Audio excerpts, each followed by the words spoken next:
could be good for me. Assalamualaikum warahmatullahi wabarakatuh. Hai teman-teman, di sini saya akan memperkenalkan kelompok 3. Yang pertama yaitu ada Mbak Yusrul Hana, dan yang kedua ada Mbak Siva, dan yang ketiga ada saya sendiri, dan yang keempat ada Layalu, dan yang kelima ada Risa, dan yang keenam ada Azim, dan yang terakhir ada Afetia. Nah, sebelum kita masuk ke teorema Fermat, kita perlu tahu dulu pengertian dari teorema Fermat itu apa. Nah, teorema Fermat ini menguji keprimaan suatu bilangan bulat n dengan cara membaginya dengan sejumlah bilangan prima yang tentu kurang efektif untuk n yang besar. Karena kita harus menentukan terlebih dahulu semua bilangan prima yang lebih kecil dari yang akan ditanya itu. Terdapat metode lain yang dapat digunakan untuk menguji keprimaan suatu bilangan bulat yang dikenal dengan nama teorema Fermat ini. Nah, biasanya teorema Fermat ini disebut dengan Fermat's Little Theorem. Nah, kita masuk ke teorema 8.1.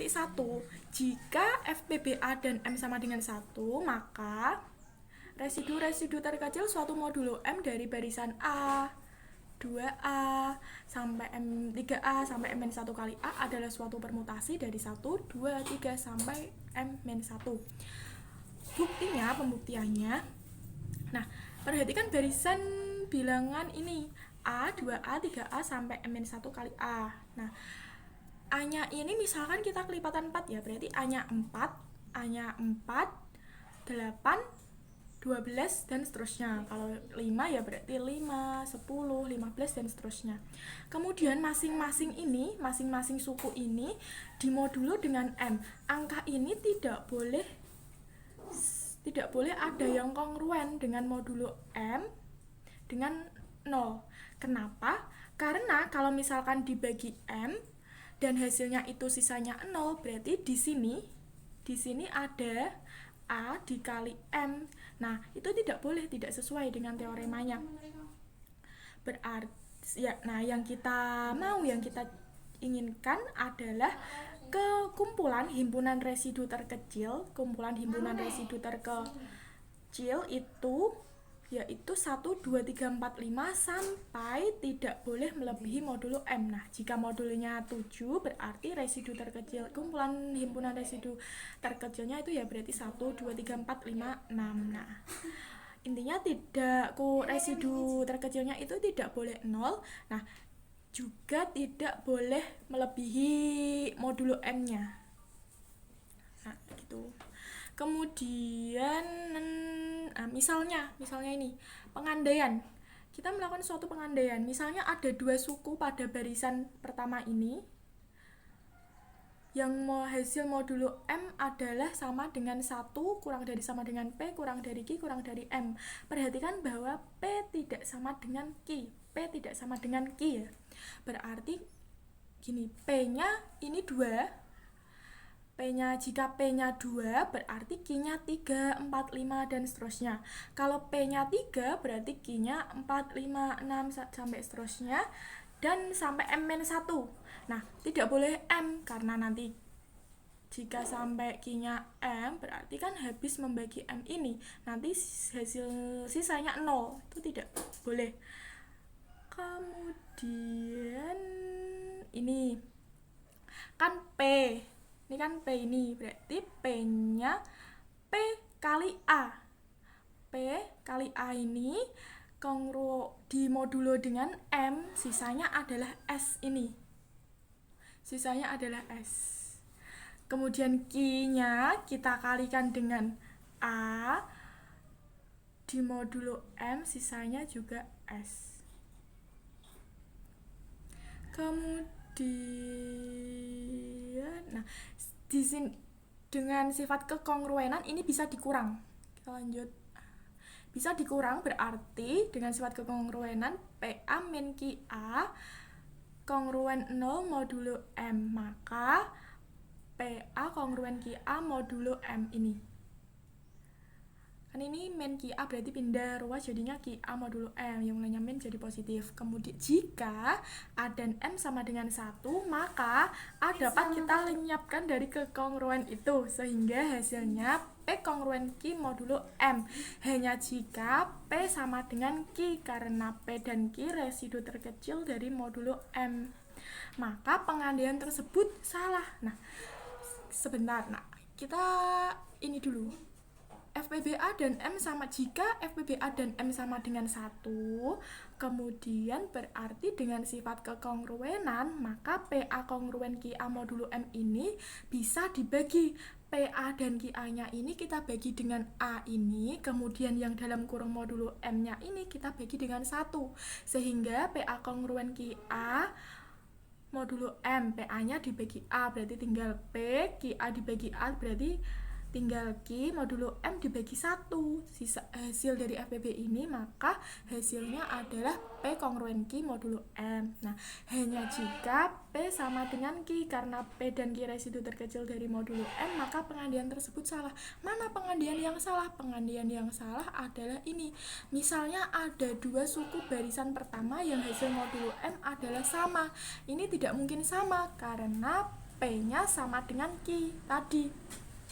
Sedangkan P dan Q-nya di sini tidak, perhatikan bahwa P dan Q tidak sama, P tidak sama dengan Q, sehingga pengandaian ini salah karena tidak mungkin dua suku pada barisan ini yang hasil modulo M-nya itu sama, tidak mungkin.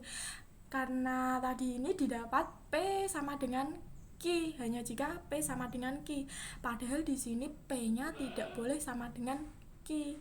Nah, P-nya harus lebih kecil daripada Q. Begitu. Sehingga kesimpulannya adalah barisan bilangan A, 2A, 3A sampai M-1 kali A jika masing-masing di modulo M, maka tepat satu kongruen dari 1, 2, 3 sampai M-1 dengan syarat FPBA dan M sama dengan 1. Gitu. Terima kasih. Selanjutnya akan dilanjutkan contoh soal. Oke, selanjutnya contoh dari teorema 8.1. 4 kongruen dengan 4 modulo 7. Nah, 4 di sini itu didapat dari 4 dibagi 7, hasilnya 4 dari 0 kali 7 plus 4, sisanya 4 tulis di sini. Kemudian 8 dibagi 7, sisanya 1. Kemudian 12 dibagi 7, sisanya 5. 16 dibagi 7, sisanya 2, dan seterusnya. Nah, barisan dari 4, 8, 12, 16, 20, dan 24 ini didapat dari kelipatan 4. Seperti teoremanya tadi, 4 ini dimisalkan dengan A. Tadi kan A, 2A, 3A, dan seterusnya. Nah, ini berarti 1 kali A, berarti ini A-nya 4. Kemudian ini 2 kali A, 2 kali 4, 8. Kemudian yang ketiga ini 3 kali 4, 12. 4 kali 4, 16, 5 kali 4, 20, dan 6 kali 4, 24. Nah, kenapa sampai 6 saja? Karena ini modulonya itu 7. Jadi, di sini itu 1 sampai 6 saja. Jadinya ini dikalikan sampai 6 saja. Karena modulonya 7.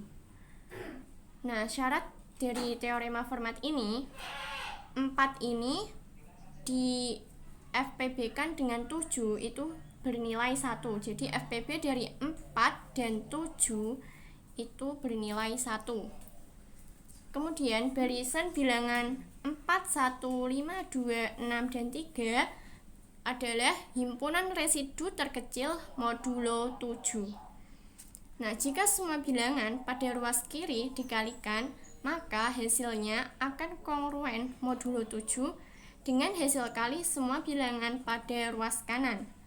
Nah, ini yang kelipatan 4 tadi, 4, 8, 12, 16, 20, dan 24 itu dikalikan semua. Kemudian kongruen dengan ini yang himpunan residunya, himpunan residu terkecil itu juga dikalikan 4 kali 1 dikali 5 dikali 2, dikali 6, dan dikali 3, modulo 7. Nah, dari yang 8, 12 ini bisa disederhanakan. 8 4 kali 2 12 4 kali 3. Terus ini 16 4 kali 4 20 4 kali 5 24 4 kali 6. Kemudian yang ruas ini itu sama, ditulis lagi di atasnya. Terus yang ini 4 1 2 3 4 5 6. Jadi 4 pangkat 6 dikali 1 dikali 2 dikali 3 dikali 4 dikali 5 dan dikali 6 kongruen dengan 4 kali 1 kali 5 kali 2 kali 6 kali 3 modulo 7. Nah, ini itu sama dengan 6 faktorial. Dan ini juga 1, 2, 3, 4, 5, 6. Ini juga 6 faktorial. Jadi menjadi 4 pangkat 6 dikali 6 faktorial kongruen dengan 6 faktorial modulo 7. Nah, ini ada 6 faktorial, ada 6 faktorial, jadi ini hasilnya 1. 4 pangkat 6 kongruen dengan 1 modulo 7. Dengan syarat tadi FPB dari 4 dan 7 sama dengan 1. Oke, selanjutnya akan dilanjut teorema 2. Baik, saya akan menjelaskan teorema 8.2, yaitu jika P suatu bilangan prima dan A, M sama dengan 1, maka A pangkat M-1 kongruen dengan 1 modulo M. Contoh pertama yaitu seperti yang diterangkan di atas. 4 pangkat 6 kali 6 faktorial kongruen dengan 6 faktorial modulo 7. Nah, saya akan menyederhanakan 6 faktorial dengan 6 faktorial. Dengan catatan 6 faktorial dengan 7 ini saling prima atau FPB-nya 1. Kenapa begitu? Karena jika 6 faktorial saya coret dengan 6 faktorial, nanti modulo 7-nya ini tidak akan berubah. Nah, maka dari itu modulo 7 ini nanti dibagi atau disederhanakan dengan itu tadi, apa sih FPB-nya dari 6 faktorial sama 7. Nah, jadi hasilnya 4 pangkat 6 kongruen dengan 1 modulo 7, atau saya misalkan 4 ini A dan 6 pangkat 6 ini M-1 kongruen dengan 1 modulo dan M ini 7. Nah, gitu. Selanjutnya kita ke contoh kedua, yaitu tentukan sisa pembagian 9 pangkat 60 kongruen dengan 1 modulo 13. Nah, karena ini 13 merupakan bilangan prima, maka kita menggunakan teorema 8.2, yaitu A pangkat M 1 kongruen dengan 1 modulo M. A-nya itu tadi 9, M-nya 13 min 1 kongruen dengan 1 modulo M-nya tadi 13 dimasukkan. Nah, jadinya 9 pangkat 12 kongruen dengan 1 modulo 13. Nah, selanjutnya penyelesaian kedua, yaitu 9 pangkat 60. Artinya 60 ini kita ganti menjadi perkalian ke-12. Nah, ini asal usulnya dari sini. Jadinya 9 pangkat 12 kali 5 modulo 13. Jadinya 9 pangkat 60 kongruen dengan 1 pangkat 5 modulo 13. Ini sesuai dengan sifat-sifat kekongruenan atau kekongruensi. Jadinya 9 pangkat 60 kongruen dengan 1 modulo 3. Jadi sisanya ini, sisa pembagiannya yaitu 1. Sekian dari saya. Di sini saya akan menjelaskan tentang teorema 8.3, di mana teorema tersebut berbunyi jika P suatu bilangan prima, maka A pangkat P kekongruenan A modulo P untuk setiap bilangan bulat A. Teorema ini dapat kita buktikan dengan permisalan kita mengambil sembarang nilai bilangan prima yakni 7, dan kita ambil sembarang bilangan bulat 3 maka didapatkan FPB dari 3 dan 7 adalah 1. Selanjutnya, dari angka-angka tersebut kita substitusikan ke dalam teorema di atas. Kita dapatkan 3 pangkat 7 kekongruenan 3 modulo 7. Kemudian kita bagi kedua ruas dengan angka 3. Maka didapatkan 3 pangkat 6 kekongruenan 1 modulo 7. Karena hasil ini sesuai dengan teorema 8.2, maka teorema 8.3 juga terbukti benar. Kemudian kita juga dapat membuktikannya menggunakan induksi matematika. Misalkan jika A sama dengan 1, maka menurut induksi matematika kita dapatkan 1 pangkat P kekongruenan 1 modulo P. Maka teorema ini terbukti benar. Jika kita ambil A sama dengan A plus 1, maka A plus 1 pangkat P kekongruenan A plus 1 modulo P dapat kita asumsikan sebagai benar. Maka menurut teorema binomial kita dapatkan A plus 1 pangkat P kekongruenan A pangkat P plus kombinasi P dan 1 A pangkat P min 1 ditambah kombinasi P dan 2 A pangkat P min 1 ditambah selanjutnya hingga ditambah mencapai kombinasi P dan K A pangkat P min K ditambah selanjutnya nilai seterusnya hingga kita dapatkan kombinasi antara P dan P negatif K, P kurangi K, A plus 1. Kalian pasti masih ingat tentang teorema binomial kan? Dimana kombinasi P dan K adalah dapat kita dapatkan dengan faktorial, yakni P faktorial per K faktorial dikali P min K faktorial sama dengan P dikali P min 1 dikali P min 2 hingga dikali P min K plus 1 dibagi 1 kali 2 hingga K. Karena P bilangan prima, maka kombinasi P dan K habis dibagi P. Berarti kombinasi P dan K sama dengan kekongruenan 0 modulo P. Untuk K lebih besar dari 1 dan lebih kecil dari P min 1. Jadi A plus P pangkat jadi A plus 1 pangkat P kekongruenan A pangkat P ditambah 0.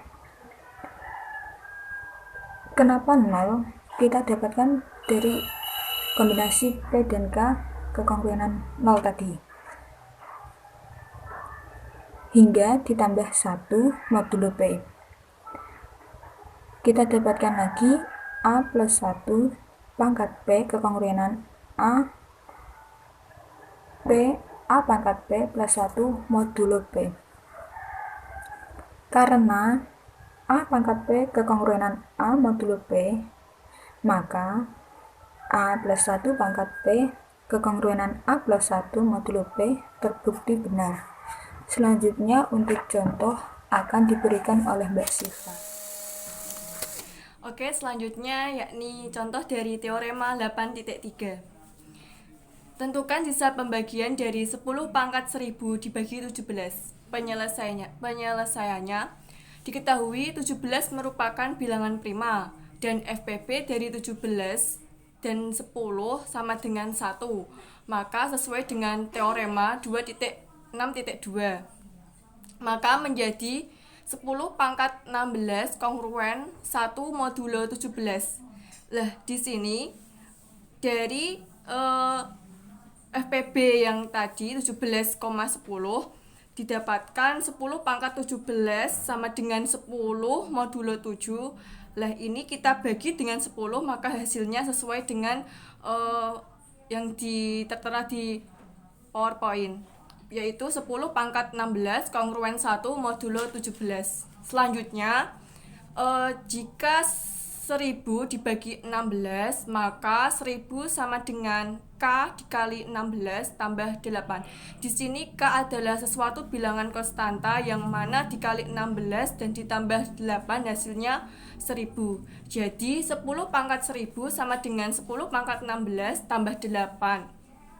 Sama dengan kita buat menjadi 10 pangkat, hasilnya 10 pangkat 1000 sama dengan 10 pangkat K kali 16 tambah 8 sama dengan 10 pangkat 1000 sama dengan, lah di sini kan K kali 16 tambah 8 ini sama saja dengan perkalian. Jadi 10 pangkat 16K dikali 10 pangkat 8.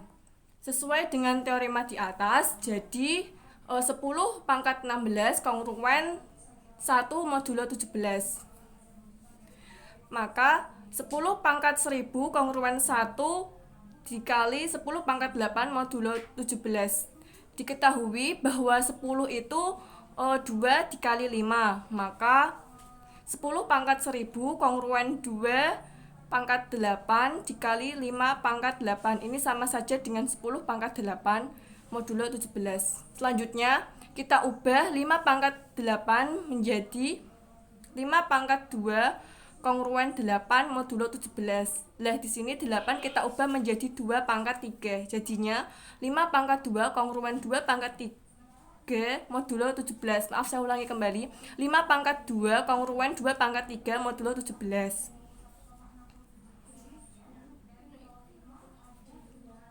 Selanjutnya, dari yang tadi kita substitusikan, maka jadinya 10 pangkat 1000 kongruen 2 pangkat 8 dikali 5 pangkat, tadi kan 5 pangkat 8. Lah, di sini 8-nya kita jabarkan menjadi 2 kali 4 kan 8. Berarti jadinya 5 pangkat 2 dipangkatkan lagi 4 modulo 17. 10 pangkat 1000 kongruen dengan 2 pangkat 8 dikali 5 pangkat 2 sama saja dengan tadi 2 pangkat 3. Maka kita masukkan 2 pangkat 3 dipangkatkan lagi 4 modulo 17. Selanjutnya 10 pangkat 1000 kongruen 2 pangkat 8 kita kalikan 3 kali 4 sama dengan 2 pangkat 12 modulo 17. Selanjutnya 10 pangkat 1000 kongruen 2 pangkat 20, karena 28 tambah 12 jadinya 2 pangkat 20 modulo 17. 10 pangkat 1000 kongruen 2 pangkat 16 dikali 2 pangkat 4. Lah, itu penjabaran dari 20 ya, karena 20 tambah 4 sama dengan 16 tambah 4 sama dengan 20 modulo 17. Menurut teorema di atas, karena 2 pangkat 4 itu sama saja dengan 16, maka jadinya 2 pangkat 16 kongruen 1 modulo 7. Maka 10 pangkat 1000 kongruen 1 dikali 2 pangkat 4 modulo 17. Hasilnya 10 pangkat 1000 kongruen 1 dikali 10 pangkat 1 ya, itu salah dalam penulisannya. 10 pangkat 1000 kongruen 1 kali 16 modulo 17. Jadi sisa pembagiannya 10 pangkat 1000 dibagi 17 adalah 16. Terima kasih. Selanjutnya, teorema 8.4. Jika P dan Q adalah bilangan-bilangan prima yang berlainan sedemikian sehingga A pangkat P kongruen dengan A dimodulo Q dan A pangkat Q kongruen A dimodulo P, maka A pangkat P kali Q kongruen dengan A dimodulo P kali Q. Teorema ini masih berhubungan dengan teorema 8.4. Untuk lebih jelasnya, kita simak contoh soal berikut. Misalkan diketahui 2 pangkat 17 kongruen dengan 2 dimodulo 13 dan 2 pangkat 13 kongruen dengan 2 dimodulo 17. Maka apakah terbukti bahwa 2 pangkat 221 kongruen dengan 2 dimodulo 221? Penyelesaiannya, dari teorema ini dapat diketahui 2 pangkat 17 kali 13 kongruen dengan 2 dimodulo 17 kali 13. 2 pangkat 221 kongruen dengan 2 dimodulo 221. Selanjutnya, kedua ruas dibagi dengan 2. Jadi, 2 pangkat 220 kongruen dengan 1 modulo 221. Karena sesuai dengan teorema 8.2 di mana A pangkat P-1 kongruen dengan 1 modulo P, maka teorema ini terbukti benar. Contoh dari teorema 8.4. Misalkan diketahui 2 pangkat 11 kongruen 2 modulo 31 dan 2 pangkat 31 kongruen 2 modulo 11, maka apakah terbukti bahwa 2 pangkat 341 kongruen 2 modulo 341? Nah, untuk penyelesaiannya, dari teorema 8.4 tadi dapat diketahui bahwa tadi 2 pangkat 341 kongruen 2 modulo 341 kita dapat rubah bentuknya menjadi 2 pangkat 11 kali 31 kongruen 2 modulo 11 kali 31. Nah, 11 kali 31 itu kan hasilnya 341, maka menjadi 2 pangkat 341 kongruen 2 modulo 341. Kemudian selanjutnya kedua ruas kita bagi dengan 2. 2 pangkat 341 kita bagi 2, maka hasilnya 2 pangkat 340. Kongruen 2 dibagi 2 hasilnya 1 modulo 341. Nah, karena sesuai dengan teorema Fermat 8.2 di mana A pangkat P-1 kongruen 1 modulo P, maka teorema ini terbukti benar. Terima kasih. This could be good for me. Lately